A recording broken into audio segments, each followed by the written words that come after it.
I only have 20 minutes, right? So I'm going to be kind of like skimming through. So I did bring some sweetgrass. Cynthia thought I could use sage, but we'd be doing the next burning of Kingston with the wind, so we're not going to do that. I've had experience with that. It's dangerous. But we have some sweetgrass here. If we don't have anyone that can light it, we'll just pass it around and just and visualize that it's lit and just surround yourself. That's the best we can do. It doesn't really burn very good anyways, even in the wind, so it wouldn't stay lit anyways, so. But anyways, so when we talk about land acknowledgement, we acknowledge our land as what it is today, right? But we don't think about what it was centuries ago. Centuries ago, with the Esopus people here that originally was here, through Kingston, through Esopus, of course, what they're named after. They have their own name, just like we do in Mohawk. We have our own name. But the Esopus, and then, of course, from there, Hurley, that was all Esopus land. Newport was all Esopus land, all of Ulster County. And so, anyways, when the Esopus were here, it was beautiful land. It was plentiful. It was not built up, but built up with wigwams. There was 10,000 Esopus that were here. So with organizing their land as it is today, back then they had gaming for survival. They had beautiful, beautiful white corn in with the three sisters. That was bean, corns, and squash that grew together, very plentiful. And if you drive down, I don't know what the name of the road is, 209. I don't know why I can't remember that. I get 99, 209 all mixed up. But anyways, 209, if you drive down 209 and you see all those cornfields there, that was Esopus cornfields there, way back then even. So what happened was that when the Dutch came, of course, they took over the cornfields, they enslaved them, they made them work for their own cornfields. They, basically took their corn away, took their culture away at the same time afterwards. And, with that being said, that's colonization, and, it's something that happens even today. So with those cornfields there, it just wasn't those. Most cornfields you see today are actually once were native cornfields. So anyways, and acknowledging the land back then, it was, as I said, a lot different. They had their language, which they spoke actually Algonquin. Algonquin's a language. Algonquin is the people. So they had their language. They belonged to part of the Lenape, Delaware. That is the Esopus people also. And now the Esopus people moved in with the Munsees in Canada and in with the Munsees and the Mohegans in Wisconsin. So that's where they are now. There are some Esopus still here alive, very few, but there are some still alive here. So another thing about as we stand here, we acknowledge the land as it is now. We can help this land and flourish this land. And, if we look all around us, you see mostly buildings and houses and, you see the roads here, the main road here, Broadway. And you see a few trees in between that were actually, most of these trees are all new trees. They're planted trees. They're not real old trees. I'm sure a few are real old trees. But a lot of them are freshly planted. But that's good, though. We need to do that. We need to fill in more land with trees and plants and plant life and, And once we do that, we acknowledge the land as being even more healthier and vitable, and something that will actually be useful to us instead of non-useful to us, in today's time. So when we go back to talking about the Esopus, we talk about also the other tribes that actually fought with them, but also fought against them. The Mohawk people, the Wappingers, and also the Schaghticoke, who also came through here. So, it wasn't just the Esopus. Once they were peaceful people, they all were peaceful people, and then once the land acknowledgement came into someone else's hands, then it became, not so peaceful, you know.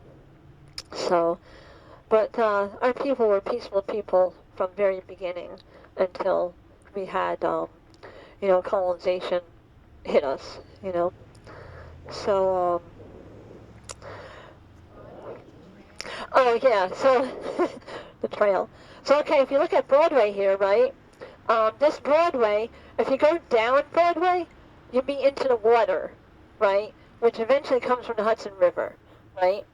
So this whole Broadway was once a native trail. A native trail where runners ran from one community or one tribe to another for either communication or for trade, right?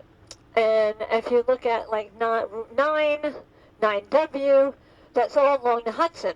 So those runners would run, stop, and they have water right available. Then they go to the next stop. They had also mulberries, which I forgot last time. They had my favorite berry. They had mulberries, wild mulberries, that they could stop and get nourishment and then plus get water. So that's why runner trails were alongside of Route 9. So, what is now Route 9 and 9W. So those were runner trails. This was a runner trail. The Thruway was a runner trail. Then I can move on to the next thing, right? About what's underneath? Okay. So anyways, here on Broadway, which I'm sure Broadway does too, has bodies buried underneath. I know that New Paltz's oldest Dutch church has a burial ground underneath, which was not ours. It was actually what the Dutch put there. So they thought that if they put the bodies underneath with something on top of it, that it would keep the native spirit down and not harm them. And so that was the point of it, because they thought we did not have spirits. We were savages, which we are not. We never were. So, they thought that was a way of keeping us down. So, anyways, you got the Thruway. You have the old Dutch church where the bodies underneath. There's an elementary school in Hurley that also has bodies underneath the elementary school. And then if you go along the Hudson River, runners were always buried along the river where they ran, because that's considered a very high position to hold, to be a runner, because they ran for miles and miles to, deliver things, trade things, communications. And so along that river on both sides, there are bodies that are underneath that soil too. So if you think of burials, that's where a lot of the burials are actually. And they're not our burials, they're the government's burials to keep us down, to not let us, I guess, as you ever hear the saying, wild Indian, that's what it means. Indian, a spirit that has went bad and wrong because we weren't thought to be spiritual, because we weren't following basically an organized religion. We were more spiritual based, so they thought that we weren't human, so to say. So that's why that's what happened with Broadway, the one school in Hurley, and then the oldest church in New Paltz. Huguenot area, actually, that's another place where there were soapists also. Delaware Lenape was also in Huguenot. So you have New Paltz, you have Ulster Park, you have Kingston, you have Hurley, all these parts of land. If you think of basically Orange County expanding, that once was 10,000 Esopus people back in the 1600s. So 10,000 people, it sounds like a lot, right? But it really isn't in a way. But I guess to people back then of the Esopus, it was a lot, It was a lot to, just not our people, but to our neighbors, the Esopus, too. So, but if you look at the population today, should I bring out the little map? No? Okay. It's too windy for that. I have a map here, so I'll just explain it. It's of the United States, and it's a really big map, and it has the United States the way it is now. And then on the bottom it has a key, two keys. The bottom map shows the United States, but it shows purple in federal recognized tribes, and then it shows green in state recognized tribes. And it's like, how can I explain it? If you see these leaves here that are like, fallen throughout here, that would be the reservation federal of the United States. Very little land. And then if you saw the state, I would say the state would be maybe all of you. And that's it. So anyways. But anyways, I have a big map, but yeah. Using that, like in New York, this area, which had a large population, generally has very few native lands and native... Right. Yeah, compared to what, we had previously. It's very, very little land, actually. So, I know some of you saw me earlier, right? Yeah. Okay. Are there any questions? Anything anybody would like to ask Donna or know more about?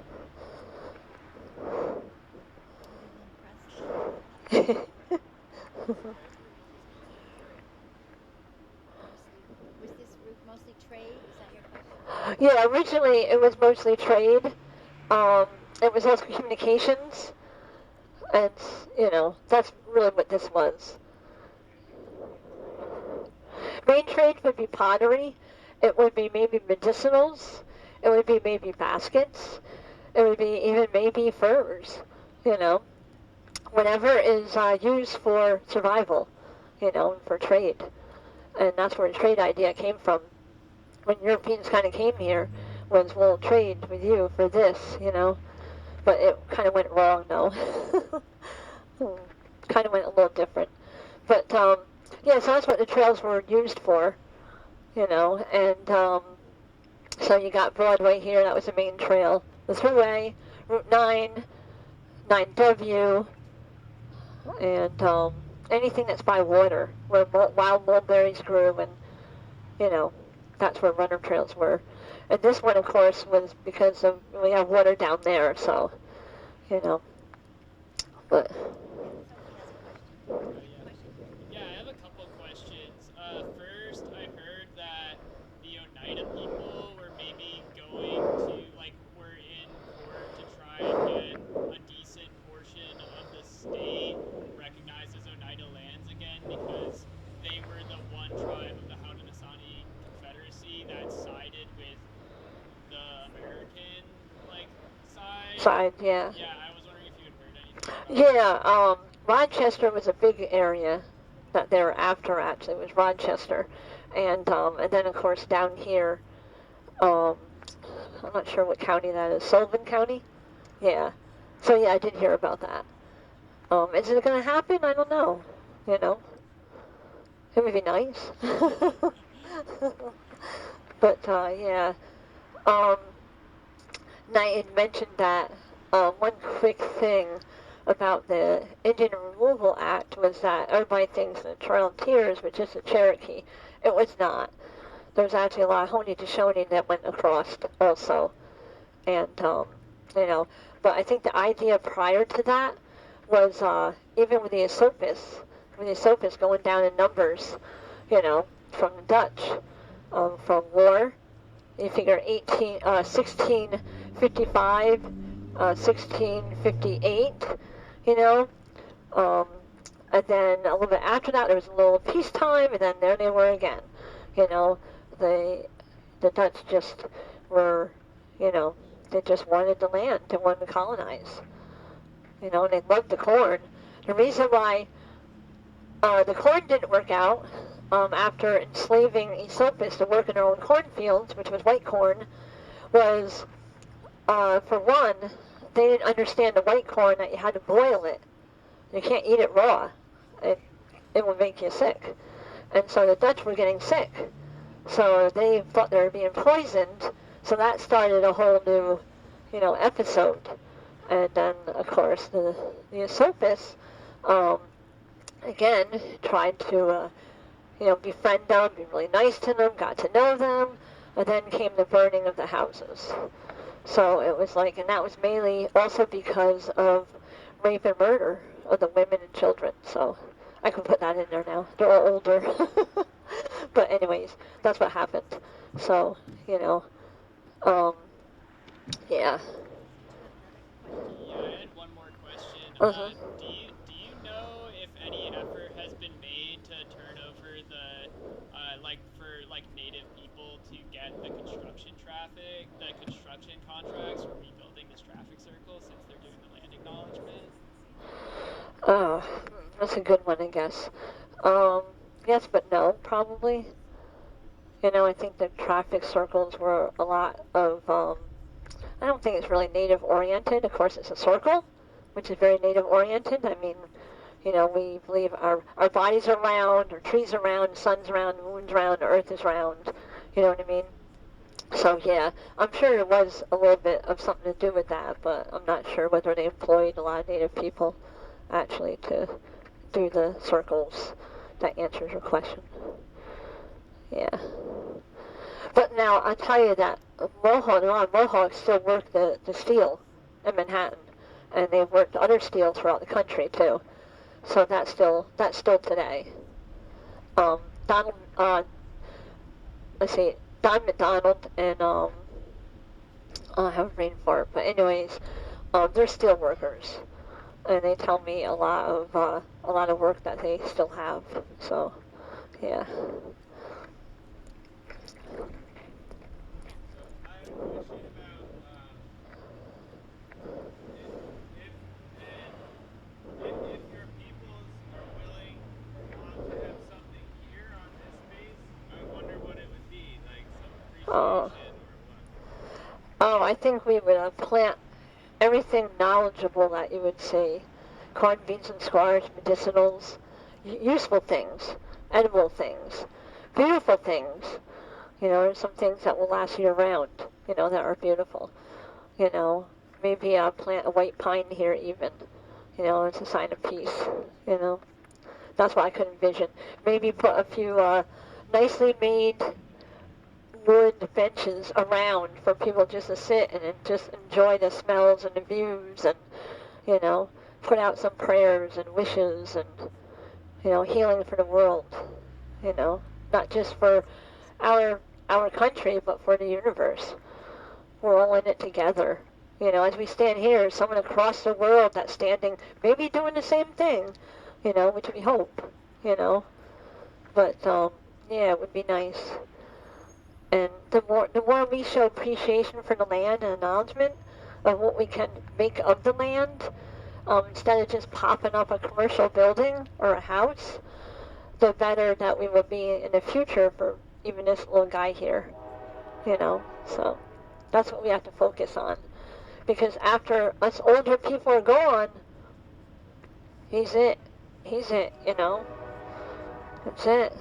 We have to hand it over, but we want to hand him over something that is usable and beautiful and, something that is, it's, it's like healthy to look at.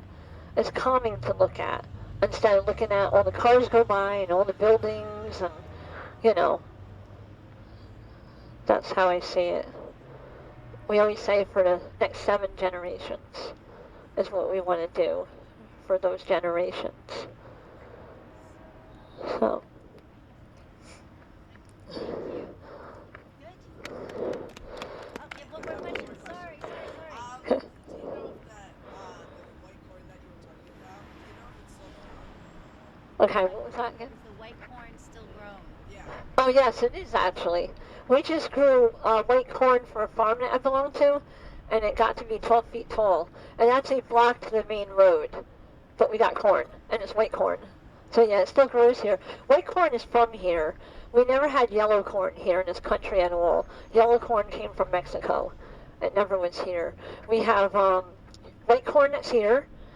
Out west we have black, blue, and red corn. Here we have white corn. And blue corn's out west. But all of the northeast and down is really white corn. It's not yellow corn. I should talk about GMO trees. Think we're good? Okay. All right, I'll stop there. I was going to talk about GMO plants, but we're good there. Seeds. Hmm? We can talk about it on the walk-in. Oh yeah, I could. Yeah, yeah, yeah. All right. Well, thank you for coming. Yeah, nice meeting all of you. And once I already know. Okay. I can turn this off, right?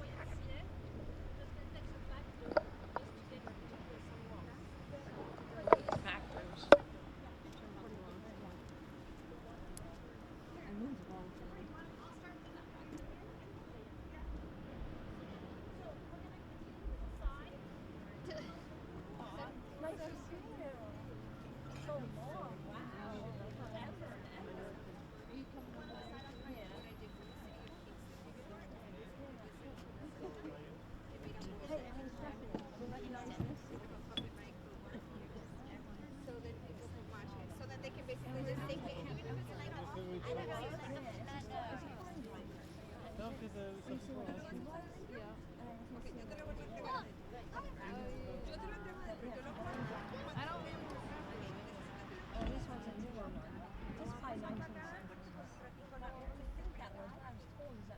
Lo vamos a usar adentro. Entonces Río lo va a usar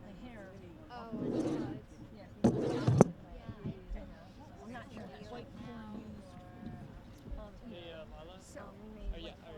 Are you doing more stuff out? So what I think is happening is, so you're supposed to record the whole thing. Yeah, yeah. Corinne was hoping that there was also sound in Spanish. So what I'm gonna do is I'm gonna record it in the phone. You can see how the sound is. It's terrible and really like airy because it's a phone. Then what I did for the city of Kingston before is that they